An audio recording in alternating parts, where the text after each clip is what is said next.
केंद्रीय मंत्री नितीन गडकरी यांनी आपल्या बुद्धीचं मूल्य महिना 200 कोटी असल्याचं वक्तव्य केलं। त्यावरून सामाजिक कार्यकर्त्या अंजली दमानिया यांनी गडकरींच्या मुलाच्या कंपनीतील उत्पन्नाची आकडेवारीच मांडली आहे। इतकंच नाही तर उद्यापासून गडकरींची पोलखोल करणार असा इशारा दमानियांनी दिलाय। दरम्यान गडकरींनी ते वक्तव्य का केलं, त्यावरून कशा प्रकारे राजकारण सुरू आहे आणि दमानियांनी गडकरींच्या मुलाबाबत नेमका काय दावा केलाय, पाहूया याच संदर्भातला एक रिपोर्ट।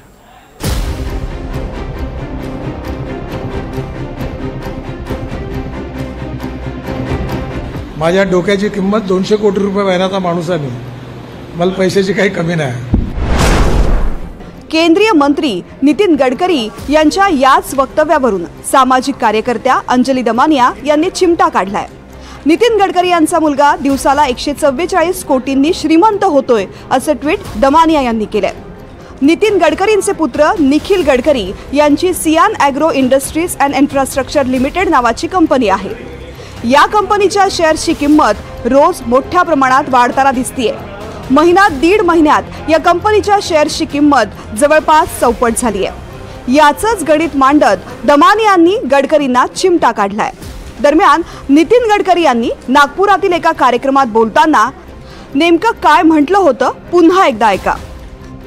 एक आता वर्धा रोडवर रेडिसनच्या बाजूला आम्ही ॲग्रो विजन तर्फे तिथे टाकतोय की शेतकऱ्यांनी आणायचं आणि डायरेक्ट माल। मी पहिलेच तुम्हाला सांगतो, हे काही मी माझ्या कमाई करता करत नाही, नाही तर आजकाल तुम्हाला वाटेल माझी कमाई भरपूर आहे। माझ्या डोक्याची किंमत 200 कोटी रुपये महिन्याचा माणूस आहे मी, मला पैशाची काही कमी नाही। मला कळते कुठून पैसे कमवता येतात इमानदारीने। मी भडवेगिरी नाही करत, फ्रॉड नाही करत। माझ्या डोक्यात मी माझ्या मुलाला आयडिया देतो होता, त्यांनी 800 कंटेनर ॲपल आणले इराणमधून आणि 1000 कंटेनर केळं पाठवले इथून, अरे इराणशी पैशाचा व्यवहार नाही होत। तर गडकरींच्या या वक्तव्यानंतर अंजली दमानियांनी गडकरींच्या मुलाच्या कंपनीच्या शेअर्स बाबतचं गणितच मांडलंय। नितीन गडकरी म्हणतात की त्यांना पैशाची गरज नाही, कारण त्यांच्याकडे पुरेसे पैसे आहेत। ते म्हणतात की त्यांच्या मेंदूचं मूल्य दर महिन्याला 200 कोटी रुपयांपेक्षा जास्त आहे। खरं तर त्यांनी स्वतःला खूप कमी लेखलं आहे, कारण गडकरींचे पुत्र दररोज 144 कोटी रुपयांनी श्रीमंत होतात। आपल्याला माहिती आहे की त्यांच्या मुलाची सियान ॲग्रो नावाची कंपनी आहे। 25 जून रोजी सियान ॲग्रोमध्ये 1,89,38,121 प्रमोटर होल्डिंग शेअर्स होते। या शेअर्सच्या किमतीत आज 76 रुपयांची वाढ झाली आहे, म्हणजेच एका दिवसात 143.92 कोटी रुपये त्यांनी कमावलेत।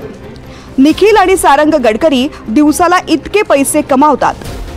त्यांच्या मित्राच्या घशात 1000 कोटीची जमीन घालण्यासाठी गडकरींनी जे जे केलं त्यासाठी मी त्यांना कधीही माफ करणार नाही, म्हणून मी पुन्हा एक लढा द्यायचा सुरुवात केला। आणि कुठेतरी मला असं वाटतं की परमेश्वर साथ देतो, विधी लिखित असतं आणि त्यांचं सियान नावाचं प्रकरण, स्कॅनियाचं प्रकरण सगळं बाहेर येत गेलंय।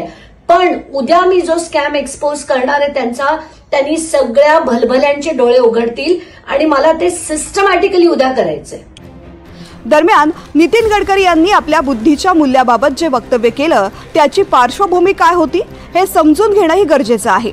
सध्या इथेनॉल ब्लेंड फ्युएल अर्थात E20 पेट्रोलची बरीच चर्चा सुरू आहे। सरकारनं सर्वच पेट्रोल पंपांवर इथेनॉल मिश्रित पेट्रोल विक्री अनिवार्य केली आहे। सरकारच्या या निर्णयावरून लोकांमध्ये संभ्रम आहे, त्यावरून विरोधक नितीन गडकरींवरती निशाणा साधताना पाहायला मिळतात। गडकरींच्या दोन्ही मुलांची कंपनी इथेनॉल निर्मिती करते, त्यातच निखिल गडकरी यांच्या कंपनीचं उत्पन्न अनेक पटींनी वाढलंय।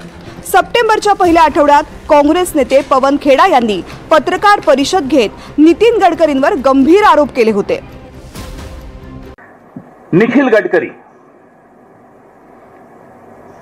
ये सुपुत्र हैं नितिन गडकरी जी के। सारंग गडकरी ये दूसरे सुपुत्र हैं नितिन गडकरी जी के। इनकी 2 कंपनियां हैं, सियान एग्रो इंडस्ट्रीज इंफ्रास्ट्रक्चर लिमिटेड, ये एक प्रमुख वो एथेनॉल आपूर्ति करता है, दे सप्लाई एथेनॉल। और सारंग गडकरी की है मानस एग्रो इंडस्ट्रीज, ये उसमें डायरेक्टर हैं, ये भी एथेनॉल का ही व्यवसाय करते हैं। इससे ज्यादा मैं क्या बोलूं, आप खुद समझ गए। पिता नीतियां बना रहे हैं, पुत्र पैसा बना रहे हैं उन नीतियों के आधार पर। पवन खेडा यांच्या याच टीकेला नितीन गडकरींनी नागपुरात उत्तर दिलं. माझ्या बुद्धीचं मूल्य प्रत्येक महिन्याला 200 कोटी रुपये आहे. पैशांसाठी मी इतक्या खालच्या स्तरावर जाऊ शकत नाही असं गडकरींनी म्हटलंय. आणि आता अंजली दमानिया यांनी गडकरींच्या याच वक्तव्याचा धागा पकडत त्यांना चिमटा काढलाय. आता गडकरी यावर काही उत्तर देतात का हे पाहावं लागेल. Bureau report, NDTV Marathi.